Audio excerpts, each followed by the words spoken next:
Les réponses sont les suivantes. 1. Les besoins énergétiques d'une femme qui allaite sont supérieurs à ceux d'une femme enceinte, et ceux d'une femme enceinte sont supérieurs à ceux d'une femme normale. 2. La femme enceinte doit subvenir à ses besoins et à ceux du fœtus, tandis que la femme qui allaite doit subvenir à ses besoins et à ceux du nourrisson. 3. Les besoins énergétiques varient en fonction de l'âge. Un adolescent a besoin de plus d'énergie qu'un enfant dont les besoins sont supérieurs à ceux d'un adulte. 4. Les athlètes ont besoin de plus grandes quantités d'énergie pour répondre aux besoins énergétiques accrus du corps. Les réponses sont les suivantes. 1. Les besoins énergétiques d'une femme qui allaite sont supérieurs à ceux d'une femme enceinte, et ceux d'une femme enceinte sont supérieurs à ceux d'une femme normale. 2. La femme enceinte doit subvenir à ses besoins et à ceux du fœtus, tandis que la femme qui allaite doit subvenir à ses besoins et à ceux du nourrisson. 3. Les besoins énergétiques varient en fonction de l'âge. Un adolescent a besoin de plus d'énergie qu'un enfant dont les besoins sont supérieurs à ceux d'un adulte. 4. Les athlètes ont besoin de plus grandes quantités d'énergie pour répondre aux besoins énergétiques accrus du corps.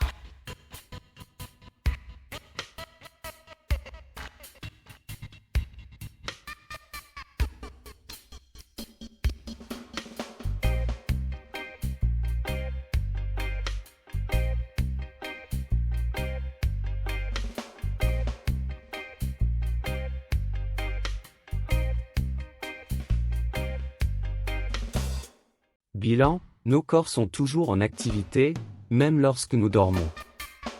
Toutes ces activités cellulaires minimales sont appelées métabolisme basal. Les besoins énergétiques quotidiens varient d'une personne à l'autre, en fonction de l'âge, du sexe, de la taille, du poids, mais aussi de l'état et de la santé physique, de son effort physique et mental et de la température corporelle. Bilan, nos corps sont toujours en activité, même lorsque nous dormons. Toutes ces activités cellulaires minimales sont appelées métabolisme basal. Les besoins énergétiques quotidiens varient d'une personne à l'autre, en fonction de l'âge, du sexe, de la taille, du poids, mais aussi de l'état et de la santé physique, de son effort physique et mental et de la température corporelle.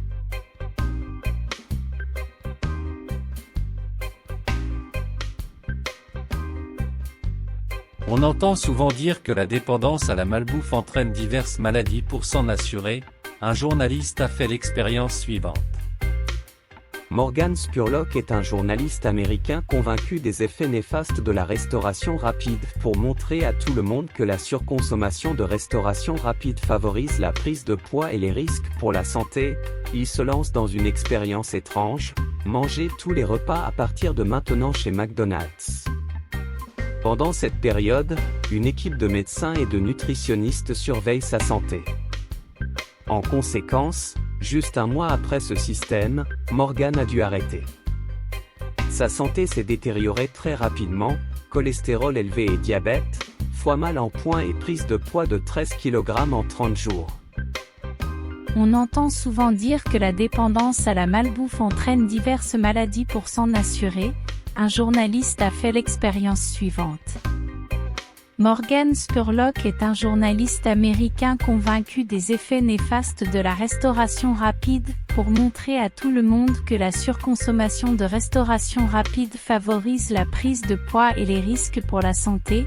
Il se lance dans une expérience étrange, manger tous les repas à partir de maintenant chez McDonald's. Pendant cette période, une équipe de médecins et de nutritionnistes surveille sa santé. Donc la malbouffe a des effets néfastes sur la santé.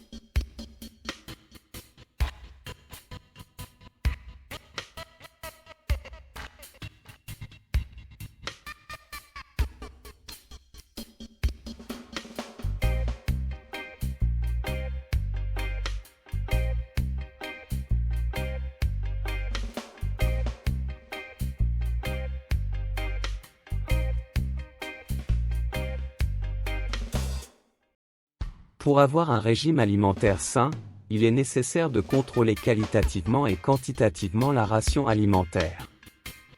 Une alimentation équilibrée devrait assurer certaines substances nutritives que le corps ne peut faire la synthèse, quelques acides aminés, sels minéraux, eau, fibres alimentaires, vitamines, etc. Un repas équilibré sur le plan qualitatif fournit l'ensemble des groupes alimentaires durant la journée. Un repas équilibré du point de vue quantitatif fournit la quantité adéquate de chacun des groupes alimentaires en journée. 3 repas quotidiens sont essentiels. Petit déjeuner doit représenter 25% de l'énergie. Déjeuner doit représenter 45% de l'énergie. Dîner doit représenter 30% de l'énergie. Pour avoir un régime alimentaire sain, il est nécessaire de contrôler qualitativement et quantitativement la ration alimentaire. Une alimentation équilibrée devrait assurer certaines substances nutritives que le corps ne peut faire la synthèse, quelques acides aminés, sels minéraux, eau, fibres alimentaires, vitamines, etc. Un repas équilibré sur le plan qualitatif fournit l'ensemble des groupes alimentaires durant la journée. Un repas équilibré du point de vue quantitatif fournit la quantité adéquate de chacun des groupes alimentaires en journée. 3 repas quotidiens sont essentiels. Petit déjeuner doit représenter 25% de l'énergie. Déjeuner doit représenter 45% de l'énergie. Dîner doit représenter 30% de l'énergie.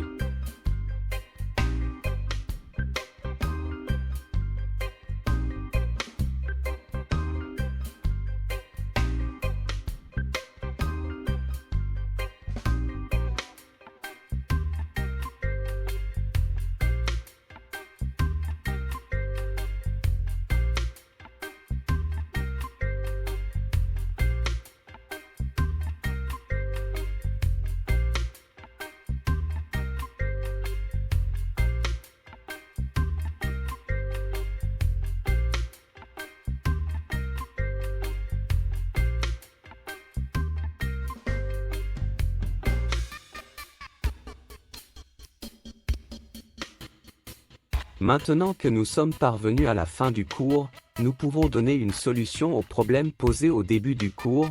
Quelles sont les conditions d'une alimentation équilibrée? Alors, quelle est la solution? Voici donc la résolution de la situation problème.